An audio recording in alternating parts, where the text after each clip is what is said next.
आज कौन सा दिन? 7वां दिन है। तो लगातार 7 दिन से किसी एक चीज़ को कंटिन्यू रखना, जारी रखना, ये इंतहाई मुश्किल काम है, लेकिन आप इसको जारी रखे हुए हैं और आप इसको कर रहे हैं। इसके लिए मैं समझता हूँ कि ये खुदा की सपोर्ट के बगैर ये नहीं हो सकता। तो खुदाई मदद जो है वो आप सबको आपके साथ है, आपकी मदद कर रही है कि आप इस मुश्किल तरीन काम को खुदावंद के जलाल के लिए कर सकें। आमीन।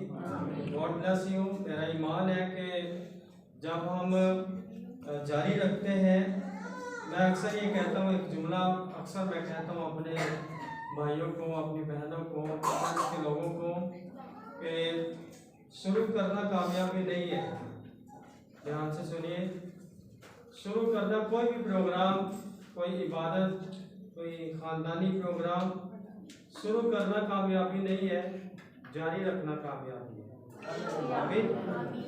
तो ये कामयाबी है। हम कई सालों से देख रहे हैं कि हमारे ये भाई बड़ी मेहनत से इस इलाके के अंदर खुदा के काम को सरअंजाम दे रहे हैं।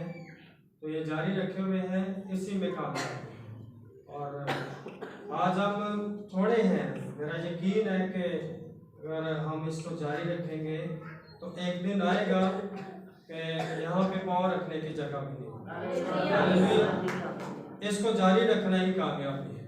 इसको जारी रखिए। तो मैं अपने भाई तारक के लिए बहुत शुक्रगुजार हूँ। बड़े अच्छे वर्शिपर हैं, बड़ा बोझ रखने वाले हैं, और उनकी मेहनत से नज़र आ रहा है, उनकी लगन से नज़र आ रहा है कि आप याद रखिए, कन्वेंशन करना आसान होता है, कोई इबादत करना आसान होता है, लेकिन दुआया प्रोग्राम जारी रखना या दुआया प्रोग्राम करना ये मुश्किल होता है।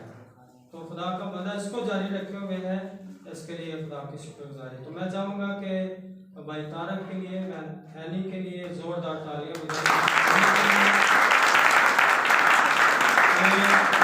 खूबसूरत काम को जारी रखे हुए हैं और आप लगातार पिछले 6 दिनों से खुदा का कलाम सीख रहे हैं। यकीनन बहुत सारी बातें आपके दिल में होंगी, आपके पास होंगी, और आपने पिछले 6 दिनों से बहुत सारी बरकत पाई होंगी। आमीन। तो मैं यकीन करता हूँ कि आज भी हम खुदा के कलाम से बरकत पाएंगे। अगर आपके पास बाइबल है तो मेरे साथ निकालिए। ये पुराने अहदनामे में बुक है गज़लुल गुज़लात, और इसका दूसरा बाब है। गज़लुल गुज़लात की किताब, उसका दूसरा बाब और उसकी 15वीं आयत मैं आपके सामने पढ़ना चाहता हूँ। अगर आपके पास इजी है पढ़ना, आपको रोशनी पहुँच रही है, तो आप में से कोई पढ़े।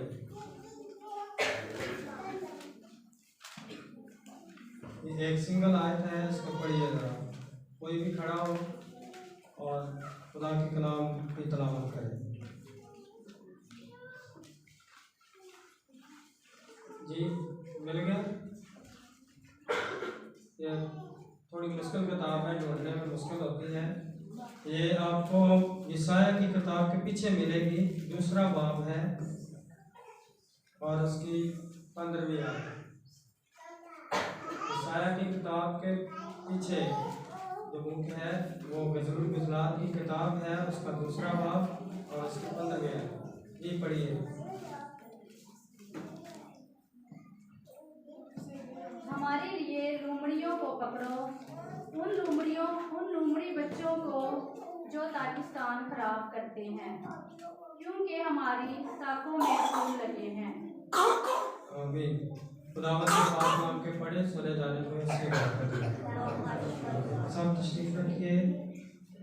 जितने भी जानते रहे हैं, मेरी गुजारिश है कि बच्चों को भी जरा कीजिए। आइए अपने सर को झुकाएंगे, अपनी आंखें बंद करेंगे और आइए खुदावंद की हुजूरी में, जब हमने क्रिसमस की है, हमने दुआएं की हैं। आइए कहिए, खुदावंद आज शाम आज रात मुझसे कलाम कर, मुझसे बोल। जितने भी बहन भाई, बच्चे बड़े, जितने यहाँ पे मौजूद हैं, कलाम में लिखे हैं, मांगो तो तुम्हें दिया जाएगा, ढूंढो तो पाओगे, खटखटाओ तो तुम्हारे वास्ते खोला जाएगा। आइए थोड़ी देर के लिए अपने मुंह को खोलिए और सिर्फ अपने लिए दुआ कीजिए। कहिए, खुदावंद मुझसे बोल, मुझसे कलाम कर। आज तेरे कलाम से मेरी ज़रूरत पूरी हो। Hallelujah, hallelujah. दुआ कीजिए कि खुदावंद तेरा कलाम मेरी ज़िंदगी में 100 गुना फल लाए।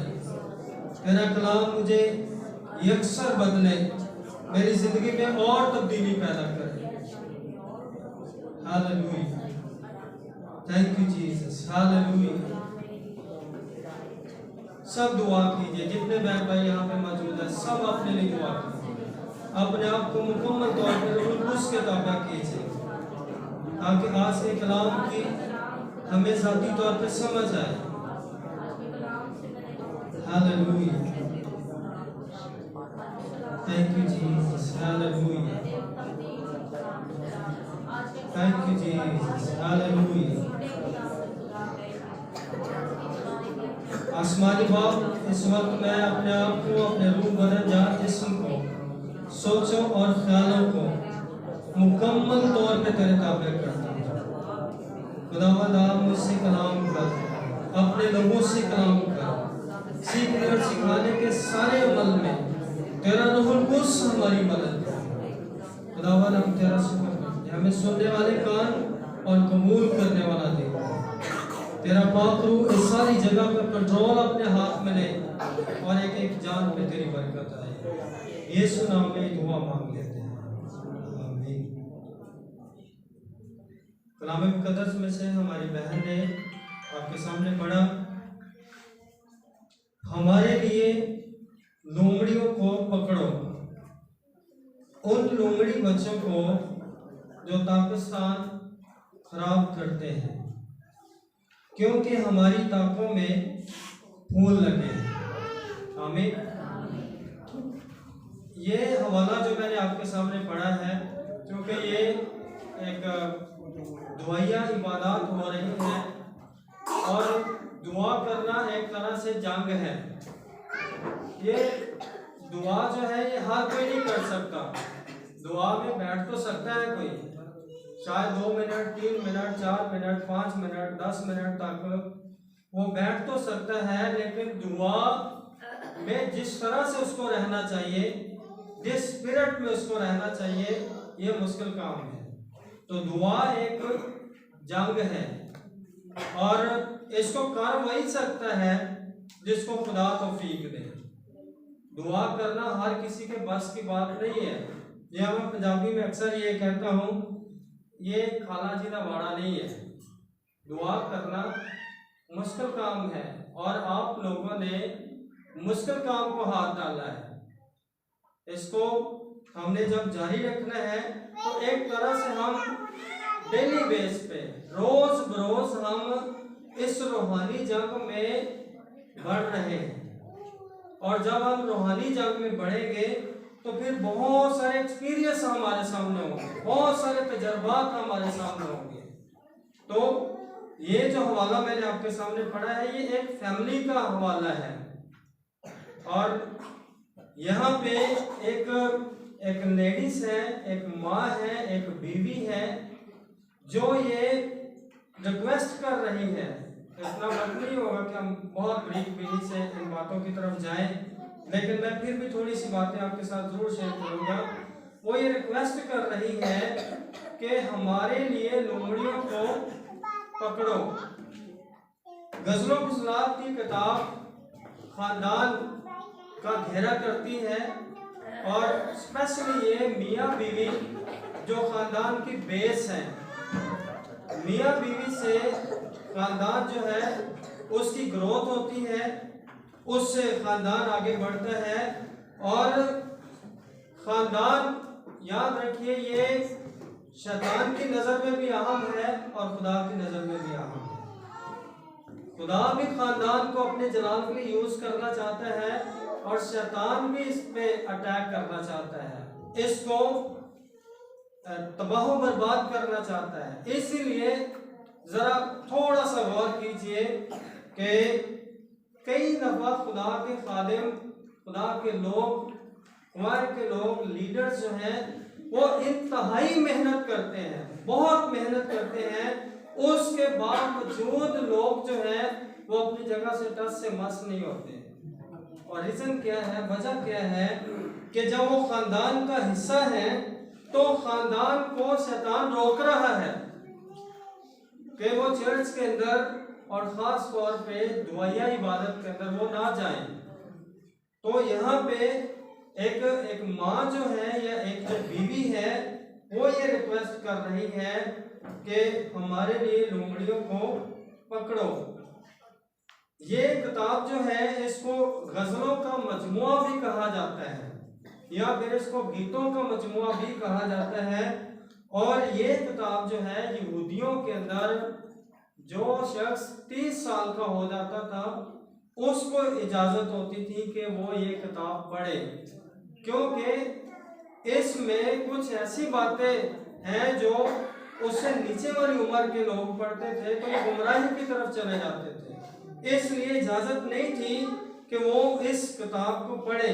30 साल के बाद वो इस किताब को पढ़ सकते थे और स्पेशली जो मैरिड लोग हैं, जो शादीशुदा लोग हैं, वो इस किताब को पढ़ने का हक रखते थे। इस किताब के अंदर कलीसिया की और खुदा की मोहब्बत और मियाँ बीवी की खानदानी जो मोहब्बत है उस पे बहुत सारी टीचिंग इस किताब के अंदर हमें मिलती है। सो खुदा का कलाम ये बताता है, अगर हम ज़बूर की किताब पढ़ें तो लिखा है कि औलाद खुदा की तरफ से मिरास है और पेट का फल उसकी तरफ से अजर है। तो मियाँ बीवी और फिर बच्चे ये मिलके खानदान बनता है। खानदान की वैसे जो इसकी डेफिनेशन है, इसकी जो तारीफ है, यानी दो फर्द, एक सिंगल फर्द को हम खानदान नहीं कह सकते, लेकिन जब दो लोग मिल जाते हैं तो फिर वो खानदान बनना शुरू होता है। और खानदान में फिर जब खुदा बरकत देता है, खुदा औलाद की बरकत दे देता है, तो इस तरह से ये खानदान जो है ये फिर ग्रो करना शुरू करता है। तो खानदान के अंदर दो लोग अहम हैं, बीवी अहम है, शौहर अहम है, और अगर ये दोनों मिलकर काम नहीं करेंगे तो खानदान जो है उस तरह से तरक्की नहीं करेगा जिस तरह से खानदान को तरक्की करनी चाहिए।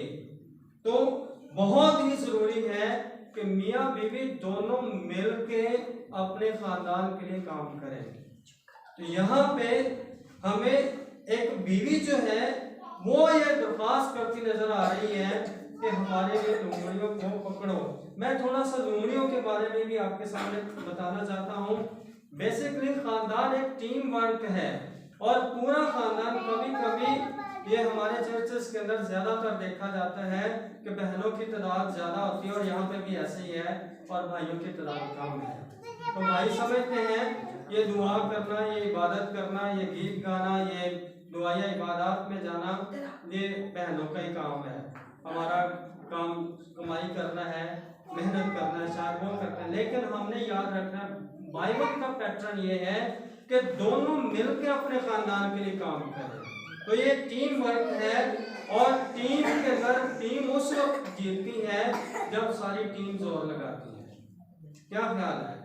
सारी टीम जब मेहनत करेगी तब वो टीम जीतेगी, वरना एक दो शख्स अगर मेहनत करते रहे तो शायद टीम हार जाए। तो खानदान के अंदर बीवी को भी मेहनत करनी है, शोहर को भी मेहनत करनी है, और जब खुदा बच्चे देता है, औलाद देता है, तो फिर औलाद के लिए भी मस्ट है कि वो भी मेहनत करे, वो भी टीम वर्क के तौर पे, एक टीम के तौर पे काम करे। जैसे चर्च के अंदर यहाँ पे एक लीडर होता है, फिर क्वायर होती है, पास्टर होता है, इंतजामिया के लोग होते हैं, तो ये भी एक टीम वर्क है। अगर सिंगल सिर्फ पास्टर मेहनत करता रहेगा और बाकी लोग मेहनत नहीं करेंगे तो चर्च कभी ग्रो नहीं करेगा।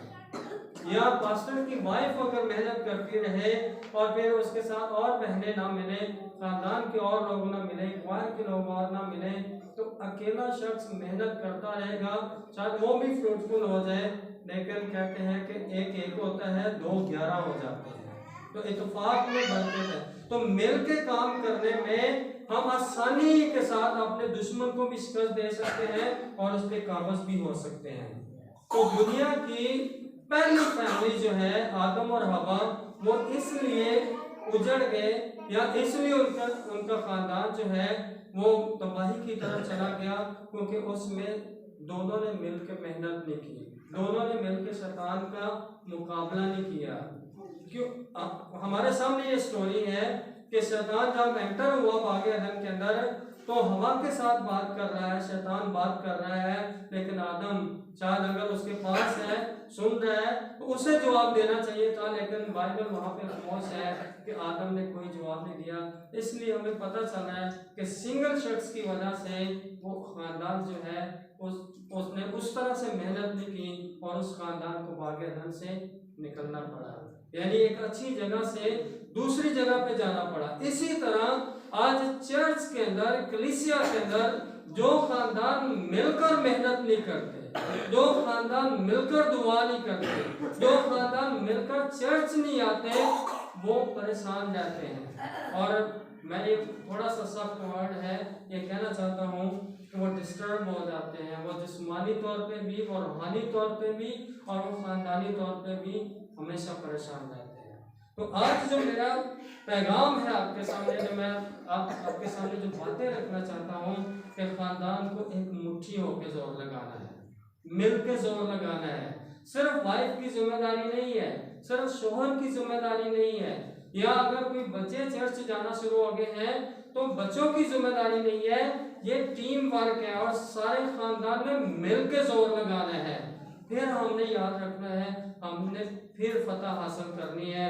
लेकिन अगर सिंगल बंदा जोर लगाता रहा तो उसकी मेहनत ज्यादा बढ़ जाएगी और शायद उस तरह से वो फतह भी हासिल ना कर सके। तो यहाँ पे जो नजर आ रहे हैं कि खानदान के अंदर बीवी को भी उतनी मेहनत करनी चाहिए और शौहर को भी उतनी ही मेहनत करनी चाहिए।